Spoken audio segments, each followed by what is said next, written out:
जोहार झारखंड। बहुत ही खेद और पीड़ा के साथ आपको सूचित करना पड़ रहा है कि हाय रे हमर सोना झारखंड। इस राज्य को बनाने में हमारे पूर्वजों ने खून और पसीना को एक कर दिया। इस राज्य को बनाने में हमने अपना सर्वस्व निछावर कर दिया और आज हमें क्या मिल रहा है? जान भी हमने दिया, जमीन भी उद्योगों के लिए हमने दिया और आज उन उद्योगों में एक मामूली नौकरी के लिए जान भी हमारी जा रही है। आज बीएसएल, जिसे पूरे भारत में, पूरे एशिया में जाना जाता है, जिस बीएसएल की स्थापना बोकारो जिला में आज से लगभग 50 वर्षों पहले की गई है। लगभग 33,000 एकड़ के आसपास जमीन का अधिग्रहण किया गया है और आम जनमानस की माने तो 64 मौजा 84 गांव विस्थापित हुए हैं, जिसमें 19 पंचायत तो आज भी ना नगर में रह गए ना गांव में रह गए। आज अप्रेंटिस के जो अभ्यर्थी हैं वो धरने पर बैठे थे नियोजन की मांग को लेकर, लेकिन उनका धरने में बैठना गांधी के देश में मानो अपराध हो गया। हम इस देश को लोकतांत्रिक देश के रूप में जानते हैं, मानते हैं और है भी।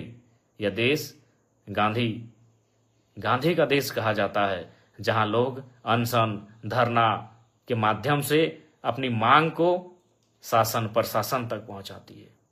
लेकिन आज बहुत ही दुर्भाग्य की बात है, बहुत ही दुख की बात है कि अप्रेंटिस के अभ्यर्थी जो धरने पर बैठे थे, जिनके बाप दादाओं ने बीएसएल को स्थापित करने में अपनी जमीन देने का काम किया है, आज सीआईएसएफ के लाठी चार्ज में शहीद हो गए। इसे शहीद ही कहेंगे, मौत नहीं शहीद कहेंगे, कि जमीन देकर बीएसएल बनाया और आज वहां नौकरी एक मामूली ही तो नौकरी होगी, 3rd ग्रेड या 4th ग्रेड की ही नौकरी होगी। आज सीएसएफ के भी कर्मियों ने, सीएसएफ के जवानों ने क्रूरता की हद को पार कर दिया। आज दर्जनों बार मेरा सीएसएफ के जवानों से सामना हुआ है, जब मैं किसी आंदोलन में भाग लेने गया हूं और सामने सीएसएफ के जवान पहरेदारी कर रहे हो, मैंने उनसे कहा कि ड्यूटी कीजिए, इस वर्दी में जो गर्दी है उसके भीतर एक हृदय है, एक मानवता है, उसका भी ख्याल रखिए। यदि लाठी चार्ज करने की नौबत आए तो पांव में लाठी चलाइए, सीधे सर पे लाठी। वो आतंकवादी नहीं थे, वो अभ्यर्थी हैं, अप्रेंटिस के अभ्यर्थी हैं। उनके बाप दादाओं ने जमीन दिया है।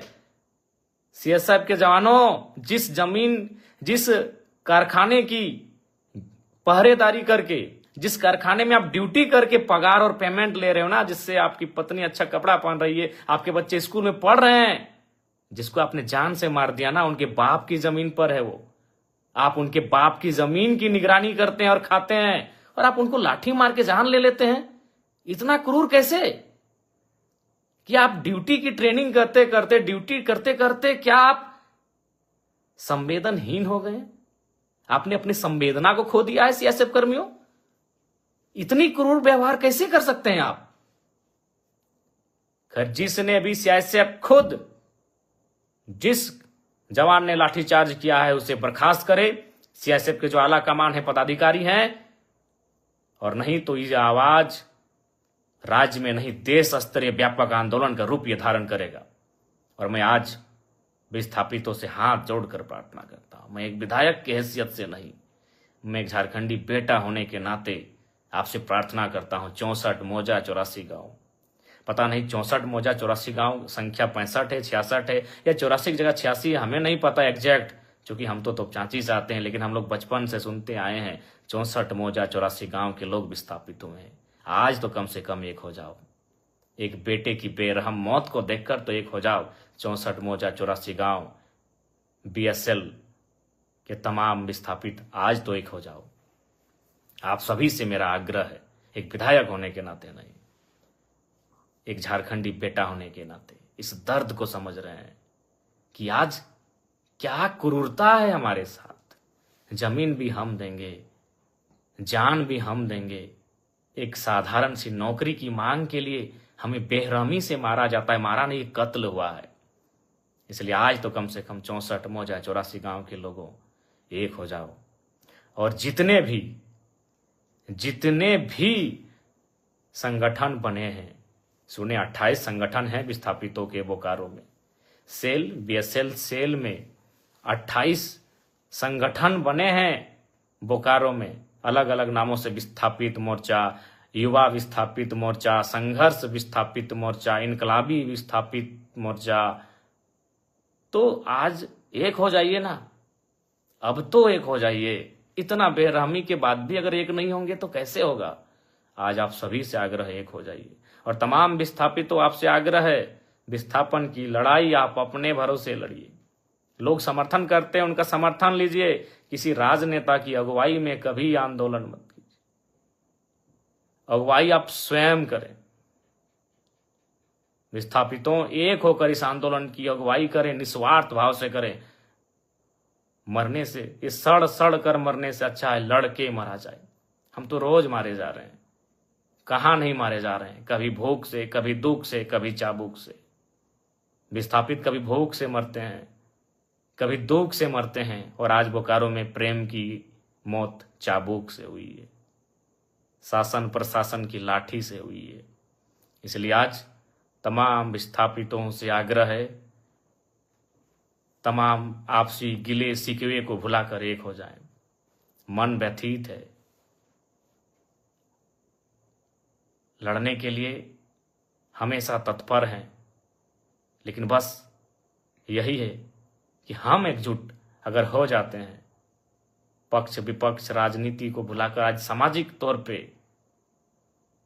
तो हमें लगता है कि आज बोकारो एक नया इतिहास देखेगा। और बिल्कुल विस्थापितों ने जो बोकारो बंदी का आह्वान किया है, बोकारो बंदी का समर्थन करते हैं। बोकारो बंदी का जो विस्थापितों ने आह्वान किया है, उस बंदी का समर्थन करते हैं। बोकारो ऐसा बंद होना चाहिए, बोकारो की धरती में ऐसा आंदोलन होना चाहिए कि हमारे पूर्वज भी हम पे गर्व करें कि हाँ, आंदोलन की बदौलत हमने ये राज्य लिया है। और मैं जिला प्रशासन, बोकारो जिला प्रशासन से ये मांग करता हूं कि जिस सीआईएसएफ के जवान ने लाठीचार्ज किया है, उस पर कानूनी, कठोर से कठोर कानूनी कार्रवाई हो। प्रबंधन की जो मनमानी है उस पर कार्रवाई हो। प्रबंधन जो गलत तरीके से, गलत नीतियों से संचालित हो रही है, उस पर कार्रवाई हो।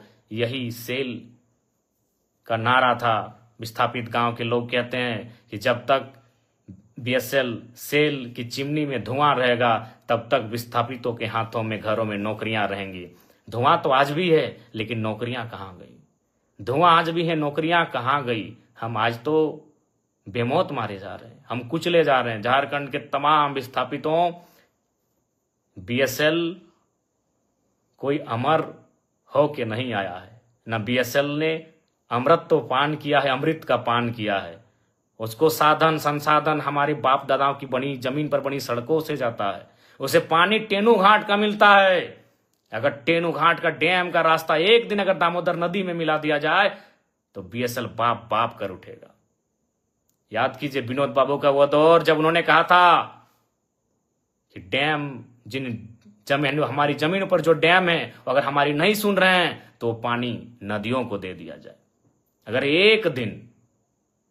एक दिन विस्थापित ये ठान ले टेनू घाट का पानी बीएसएल को जाता है, अगर उस पानी को अगर हम केवल शिफ्ट कर दें दामोदर नदी में, तो बीएसएल बाप बाप कर सकता है। आज बहुत दुख और दुर्भाग्य है कि हमारे साथ कितना क्रूर व्यवहार हो रहा है। और ये क्रूर व्यवहार किसान, कामगार, आदिवासी, मूलवासियों के साथ ही होता आया है। वो झारखंड हो, चाहे 2006 जनवरी का महीना कलिंगा नगर उड़ीसा हो, वहां भी लोग जमीन के बदले जान देने के लिए तैयार थे, और शायद 13 लोगों की जान ले ली थी। आज भी उनकी मृत शरीर को, हाथों को, पांव के पंजों को, हाथ के पंजों को संभाल के रखा गया है। जी हाँ, आप बार बार श्वेता जी का नाम ले रहे हैं, मैं उस पर भी कहूंगा, और मैं श्वेता मैडम को एक पत्र भी लिखूंगा। मैं कानूनी कार्रवाई के लिए तो एसपी महोदय को लिखूंगा ही, उनके समर्थकों पर, लेकिन श्वेता मैडम को भी लिखूंगा कि श्वेता मैडम, अगर ढूलू महतो कल पहुंच जाए माननीय सांसद, तो क्या आपके समर्थक उनका बोर्ड उखाड़ेंगे? बोकारो के पूर्व विधायक अगर बिरंची नारायण जी अगर वहां पहुंच जाएं तो क्या आपके समर्थक उनका वोट उखाड़ेंगे? क्योंकि बोकारो जिला से हमारे योगेंद्र प्रसाद मंत्री जी आते हैं। कल को अगर विस्थापितों के समर्थन में योगेंद्र प्रसाद मंत्री जी पहुंच जाएं तो श्वेता मैडम, क्या आपके समर्थक और आप उनका वोट उखाड़ेंगे? क्या कल को रघुवर दास जी चूंकि गिरिडीह आए थे, हो सके कल बोकारो अगर आ जाए पूर्व मुख्यमंत्री रघुवर दास जी, क्या आपके समर्थक उनका वोट, उनकी गाड़ी का नंबर प्लेट उखाड़ेंगे? अरे आपने तो हद कर दिया। और आप क्या बयान दे रही है इंटरव्यू में कि कुछ दिनों पहले, अरे आप जब विधायक बनी है ना मैडम, तब से आप में ये तेवर है। जब हम विधायक नहीं बने थे ना, उससे पहले से हम विस्थापितों की आवाज बनते आए हैं और विस्थापितों के धरने में, आंदोलन में सहभागिता देते आए हैं। क्या आप बात करती हैं मैडम? आप एक स्त्री थी इसीलिए मौन रहें, आप एक नारी थी इसलिए मौन रहें। बाकी आपको स्वयं मालूम है आपने आज क्या कृत्य किया। हमने ना आपको कुछ बोला था, हम तो, मेरी गाड़ी वहां खड़ी हुई थी, हम तो केवल आपके, हमारी गाड़ी गई थी ना, हमको तो मालूम भी नहीं आप एक महिला हो के विधायक हो के इस प्रकार आई। पहले तो विरोध किया, हमने आपसे पूछा कि मैडम क्या बात है, क्या बात है, आपने पहला लाइन यही कहा कि मेरा विधानसभा है, आप कैसे आ सकते? हद है भाई। कल को मैं पूछ रहा हूं, बोकारो के ही मंत्री योगेंद्र प्रसाद, अगर कल को योगेंद्र प्रसाद आ गए उस धरने में, उस बंदी में, या फिर बीजीएच अगर पीड़ित परिजनों से मिलने के लिए, या फिर उस गेट में जहां विस्थापित धरने पर बैठे हैं, तो क्या विधायक मैडम आप योगेंद्र प्रसाद जी का विरोध कर पाएंगी? या कल को ढूलू महतो चूंकि सांसद हैं, अगर ढूलू महतो जी पहुंच गए, क्या आपके समर्थकों में, आप में वो कुव्वत है कि आप उनका नंबर प्लेट उखाड़ देंगे? बड़ा दुर्भाग्य लगा मैडम, बड़ा दुर्भाग्य। आप क्या बयान दे रही हैं कि कोई माहौल खराब करे? तो मैं देखता हूं अगर कल को ढूलू महतो जी जाते हैं, बिरंची नारायण जी जाते हैं, तब आप क्या बोलते हैं। देखिए, मैं आपको स्पष्ट कहना चाहूंगा, सबको नहीं पच रहा है कि जयराम महतो किसी आंदोलन में आए, क्योंकि अगर वो आएगा तो सट्टी की बात होगा। और बाकी कहना नहीं चाहिए मैडम, लेकिन जब आपने हद पार किया है तो मैं सुनी सुनी खबर आपको सुना दूं। सुने आपके घर में आपके रिश्तेदार कहिए या आपके खास कहिए, उनको ठिका मिलता है बीएसएल में। तो ये दोहरी राजनीति मत कीजिए विधायक मैडम। अभी आप दुख जता रहे हैं और आपके ही लोग वहां ठिका लेते हैं। तो असली बात तो जनता को मालूम है कि आपको तकलीफ जयराम महतो के जाने से तकलीफ क्यों हुई, क्योंकि आपको मालूम है कि जयराम महतो आएगा तो दूध का दूध और पानी का पानी बात होगा। ये किससे छुपा है? चलिए, नाम लेने में अचरज का है। सुने आपके पति महोदय को वहां ठिका मिलता है, अभी करोड़ों का ठिका मिलता है, तो आप में मुझे देखकर आपका बौखलाना तो लाजमी है। चलिए, फिर भी बुरा नहीं मानते हैं, क्योंकि लड़ाई विस्थापितों की है, लड़ाई विस्थापितों की है। बाकी हमारे समर्थक, हमारे कार्यकर्ता आपको मर्यादित रूप में उत्तर दे देंगे। आपको गांव जाना है, गांव में हमारे कार्यकर्ता, हमारे समर्थक आपको उत्तर दे देंगे, नियमता देंगे।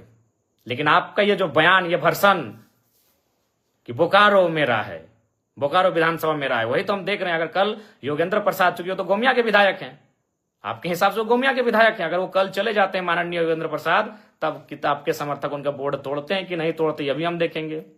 ढोलू महतो जी अगर चले जाते हैं तो आपके समर्थक उनका बोर्ड तोड़ते हैं कि नहीं तोड़ते हैं, हम ये भी देखेंगे। और अगर बिरंची नारायण पूर्व विधायक बोकारो अगर जाते हैं कल विस्थापितों से मिलने या धरना स्थल पर, तो आपके समर्थक उनका बोर्ड तोड़ते हैं कि नहीं तोड़ते हैं, यह भी हम देखेंगे। ये दुर्भाग्यपूर्ण है, आपकी संकीर्ण सोच को आश्चर्य लग रहा है कि आप इतना संकीर्ण, आपकी सोच कैसे हो गई आज।